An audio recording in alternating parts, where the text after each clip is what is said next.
I'm just here to drop a little bit of knowledge and give you a bit of education around progressive overload. This is something that I want you to be incorporating into your training sessions each and every single day. What is progressive overload? It is a means of increasing the intensity of your training session in one way, shape, or another to make sure your body is continually adapting, getting stronger and fitter as you're going through that training program.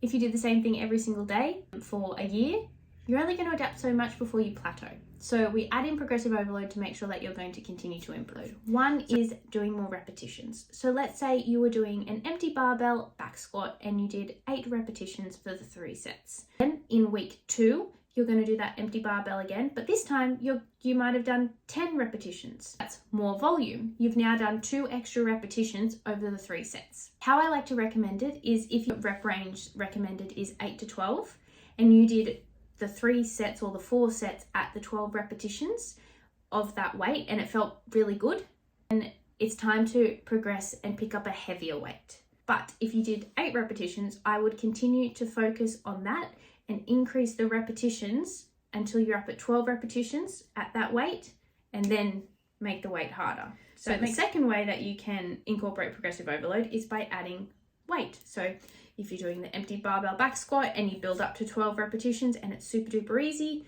well, it's not super duper easy, but it's easier, then what you can do is you might add 5 kilo plates on either side, and then suddenly you can only do 8 repetitions again. That's totally fine because you've added weight.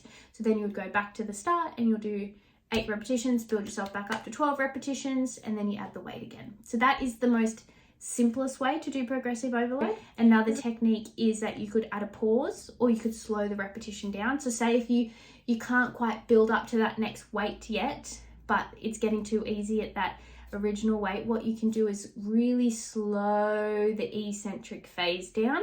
So when you're doing a squat or a shoulder press, it would be the lowering phase down, and then that's going to make the muscles work for longer, so it's more time under tension, and that's going to make the exercise harder. You can also add a pause in the hardest portion of the exercise. So squat, you'd be holding in that bottom position. In the shoulder press, you'd hold the pause there. They're the best ways to incorporate progressive overload. So in summary, it's adding more repetitions, adding more weight, or slowing down and adding in a pause. They're the 3 ways that I want you to focus on for incorporating progressive overload in your training each and every single training session, and that is how you're going to continue to get results. All right, Project Live Strong fam, you have the most amazing day ever, and I will see you in the next educational video. See ya!